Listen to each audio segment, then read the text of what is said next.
Sean bienvenidos al quinto tema del curso Introducción al análisis de riesgos y al mejoramiento de procesos.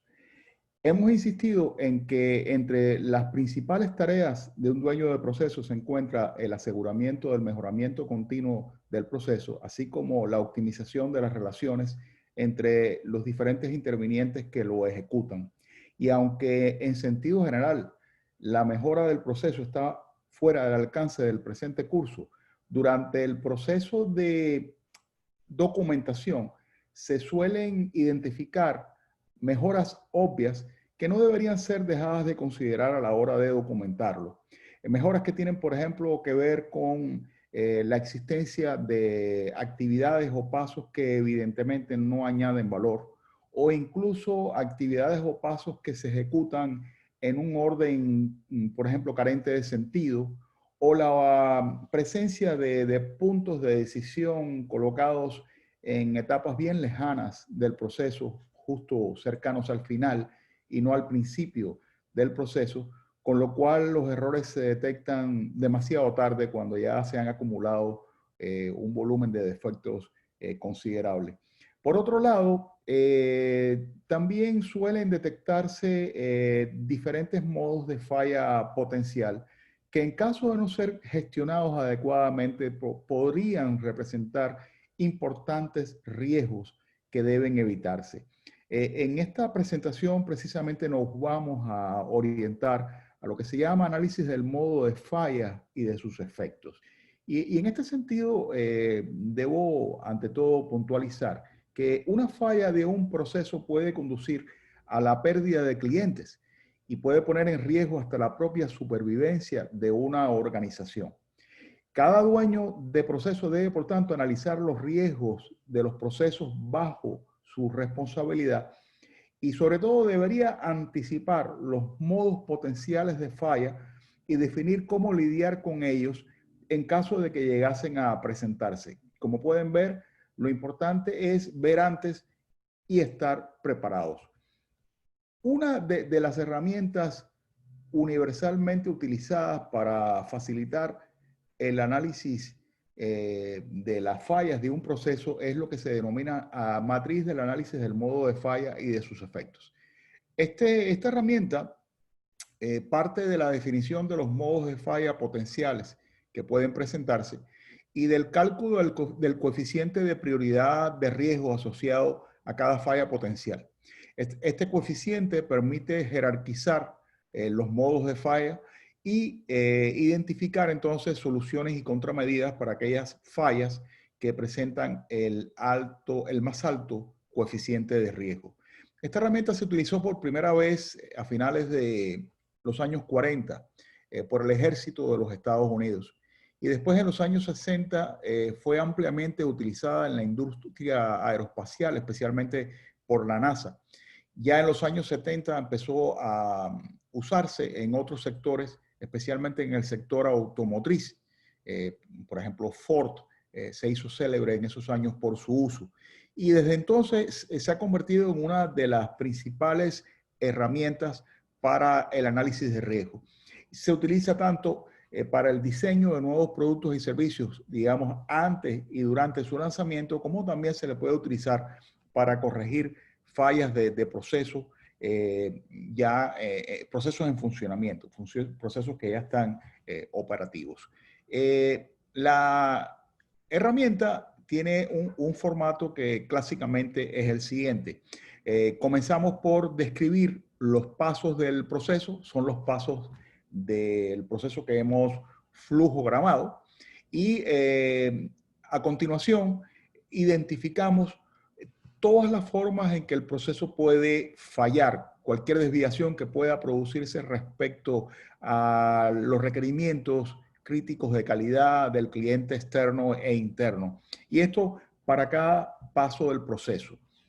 Para cada modo potencial de falla, digamos, se describen cuáles podrían ser las consecuencias o los efectos que podrían traer aparejado para el cliente, para la organización digamos, se estima la severidad que puede tener los efectos de cada modo de falla. Se suele utilizar, aunque esto puede cambiar, digamos, escalas que van del 1 al 10, y si este fuera el caso, digamos que el 1 sería un efecto de insignificante o trivial efecto, y el 10 sería lo peor que podría ocurrir. Se trataría de un, digamos, error que podría conducir a la pérdida de un cliente, que es una de las peores cosas que les puede suceder a un negocio de servicio, o inclusive a la muerte de un colaborador o incluso un cliente en caso puede ser esencialmente en entornos de manufactura, en sectores como el transporte, las construcciones. Quizás esto sucede más en estos tipos de actividades económicas que en el sector financiero, donde la pérdida de clientes sí es algo que pudiera ser bien grave. A continuación, se realiza un análisis de causa raíz para identificar las posibles causas de cada modo de falla. Y en este caso, se estima también la probabilidad de ocurrencia de la causa que origina la falla. Esta probabilidad también va del 1 al 10 y en caso de que la evaluemos con 1, estamos hablando de una causa cuya probabilidad es definitivamente remota, es como de 1 en 1.000.000 de oportunidades. Claro, en caso de que sea 10, es 100% seguro que va a ocurrir, lo cual amplifica considerablemente las consecuencias de, digamos, y la severidad, y hace que sea mucho más riesgoso, digamos, fallas que son 100% seguras. Entre 1 y 10, bueno, varía la escala. De acuerdo a significados que, como ustedes seguramente vieron o van a ver en el material de lectura, la organización tiene que definir los significados. Nosotros les mostramos en el material dos ejemplos de escala, pero hay que, antes de aplicar la herramienta, llegar a un acuerdo respecto al significado del 1, al significado del 2, del 3, del 4, hasta el 10. Y si no adoptas la escala del 1 al 10 y, por ejemplo, adoptas una escala que va de 1 a 3 o de 1 a 5, también hay que darle significados antes de aplicar la matriz. El otro punto es que, independientemente del efecto potencial y de la severidad y la probabilidad de ocurrencia de la causa del error, también tenemos mecanismos de control establecidos que pudieran variar en eficacia en dependencia de su capacidad para detectar la causa y la propia falla.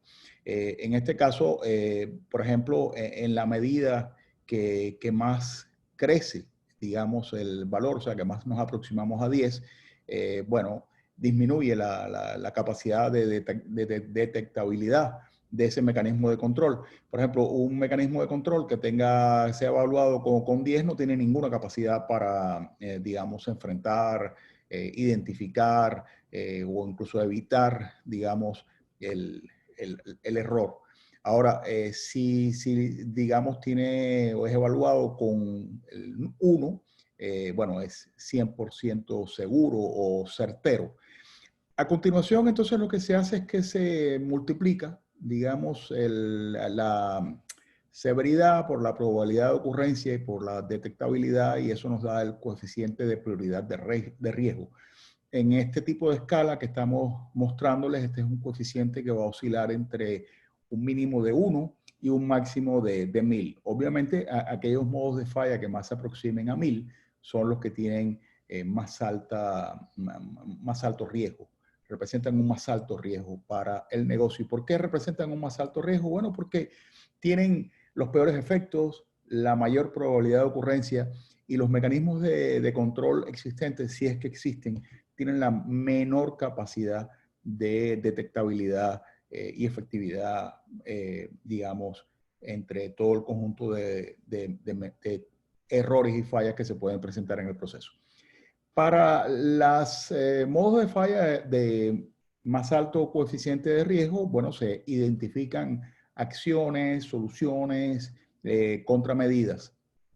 Se designa digamos, medidas con un cierto orden de prioridad. Nosotros recomendamos que primero se identifiquen soluciones o contramedidas orientadas a evitar o a eliminar la falla, tratando de que definitivamente la falla no llegue a producirse. O en caso de que llegase a producirse, que la severidad de sus efectos se minimice o incluso que se disminuya la probabilidad de ocurrencia o que se aumente la capacidad de detección de los mecanismos de control existentes. Para las soluciones que se proponen, para cada una de ellas, se identifican responsables y en cuanto a, digamos, para gestionar y planificar su implantación y coordinar a los equipos involucrados en su, digamos, en su proceso de implantación y se recalcula la severidad, la probabilidad de ocurrencia y la detectabilidad. Se supone entonces que como consecuencia, como resultado de la aplicación de este tipo de soluciones o contramedidas, el coeficiente de riesgos asociado a la falla disminuya y que haya un antes y un después de las medidas tomadas.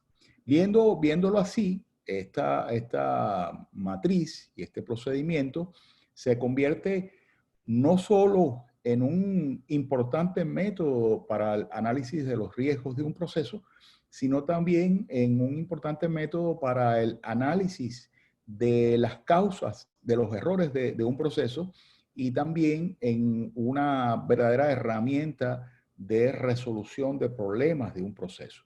De hecho, es un antecedente necesario que pienso que todo dueño de procesos debe conocer antes de proceder a diseñar la matriz de riesgos y controles, que de hecho es uno de los hitos de madurez de proceso más importantes dentro de lo que es el esquema de madurez de procesos y la política que tiene en procesos y riesgos Abanca como organización.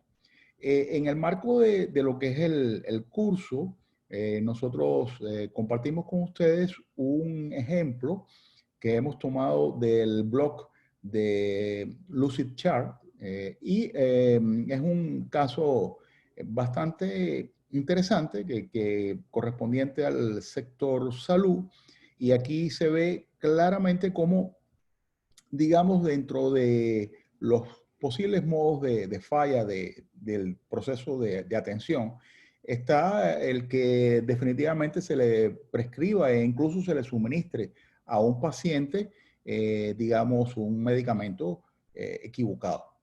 Bueno, entre otras cosas porque esto va a tener unas consecuencias con efectos probablemente secundarios negativos para el paciente. Fíjense que inclusive en este caso la severidad es de 9, o sea, casi prácticamente máxima severidad. No lo ponen de 10 porque significaría la muerte, no necesariamente va a morir, pero está probablemente muy en riesgo su vida. Total que dentro de todas las posibles fallas que puede tener ese proceso de atención médica, ese es uno de los que tiene el coeficiente más alto de riesgo. Y por cierto, el mecanismo de control existente para evitar e incluso identificar esa falla realmente tiene una escasa eficacia. Lo valoran con 6. De manera que el coeficiente de prioridad de riesgo es elevado. Lo único que lo hace un poquito más pequeño es que la probabilidad de ocurrencia asociada a la causa que identifican, que es no prestar atención, realmente no es suficientemente alto, por suerte, y baja un poco, pero aún así ese sería uno de los temas de más prioridad en ese caso. Bueno, entonces se prevén soluciones, entonces como resultado de esas soluciones se ve que al recalcular digamos, el coeficiente de riesgo, baja a 80, prácticamente se minimiza básicamente esas soluciones que se proponen impactan tanto a la severidad como la probabilidad de ocurrencia como a la detectabilidad. De modo que esta es una Herramienta interesante a considerar. Pienso que para ustedes puede servir como el antecedente inmediato a la matriz de riesgos y controles. Y pienso además que no deben dejar de tener la oportunidad de haber introducido dentro de la documentación de sus procesos aquellas mejoras obvias que ustedes detectaron a lo largo del camino de su documentación, especialmente aquellas que tienen que ver con eliminación de burocracia, minimización de pasos, cambios en el orden de los pasos, ubicación inteligente de los puntos de decisión más bien cercano al origen para asegurar calidad en la fuente. En fin, por ejemplo, pasos que están ubicados propiciando secuencias lineales, tratar en todo lo posible de que sean secuencias en paralelo. En fin, hay oportunidades que sin que hayamos entrado, digamos, en la formación que en realidad se debe recibir para mejorar procesos, que son módulos más avanzados dentro de la Academia de Procesos, ustedes, digamos, pueden desde ya introducir en su documentación las mejoras obvias que hayan detectado. Espero que este tema sea de su interés y les ayude también a mejorar sus procesos.